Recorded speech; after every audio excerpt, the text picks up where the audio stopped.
Photo എഡിറ്റിംഗിനായി ലൈറ്റ്റൂം ആണോ നിങ്ങൾ ഉപയോഗിക്കുന്നത്? പക്ഷേ എഡിറ്റിംഗിന് ശേഷം സ്കിൻ റീടച്ചിങ്ങിന് ഫോട്ടോഷോപ്പിനെ ആശ്രയിക്കേണ്ടി വരുന്നുണ്ടോ? ഒരുപക്ഷേ എഡിറ്റിംഗിനേക്കാൾ കൂടുതൽ സമയം പോകുന്നത് സ്കിൻ കറക്ഷൻ ചെയ്യാനായിരിക്കും. ഒന്ന് മാറി ചിന്തിക്കുകയാണെങ്കിൽ നിങ്ങൾക്ക് മറ്റൊരു ഓപ്ഷനുണ്ട്. ക്യാപ്ചർ 1. ലൈറ്റ്റൂമിന്റെ ഒരു ഓൾട്ടർനേറ്റ് ഓപ്ഷനാണ് ക്യാപ്ചർ 1. പ്രത്യേകിച്ചും സോണി ക്യാമറകളുടെ ഡൈനാമിക് റേഞ്ച് ഏറ്റവും നന്നായി ഉപയോഗിക്കാൻ കഴിയുന്ന ഒരു സോഫ്റ്റ്വെയറാണ് ഇത്. ഏറ്റവും പുതിയ അപ്ഡേഷനിൽ ഫേസ് റീടച്ച് ഓപ്ഷൻ കൂടി വന്നിട്ടുണ്ട്. ഇത് നമ്മുടെ വർക്ക് ഫ്ലോ ഒരുപാട് ഈസിയാക്കും.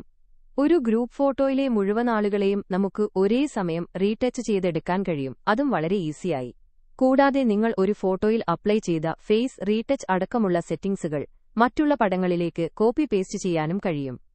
ഈ ബാച്ച് എഡിറ്റിംഗ് മൂലം എത്ര കൂടുതൽ പടങ്ങൾ ഉണ്ടെങ്കിലും വളരെ പെട്ടെന്ന് തന്നെ നമ്മുടെ ജോലി തീർക്കാൻ ഇത് സഹായിക്കും. ഫോട്ടോഷോപ്പിൽ സ്കിൻ കറക്ഷന് ചെലവഴിക്കുന്നതിന്റെ 1/3 സമയം മതി ഇതിന്. ഇതിനെക്കുറിച്ച് കൂടുതൽ ഡീറ്റെയിൽഡായ വീഡിയോ ആവശ്യമെങ്കിൽ അക്കൗണ്ട് ഫോളോ ചെയ്ത് താഴെ കമന്റ് ബോക്സിൽ നിങ്ങളുടെ അഭിപ്രായങ്ങൾ അറിയിക്കുക.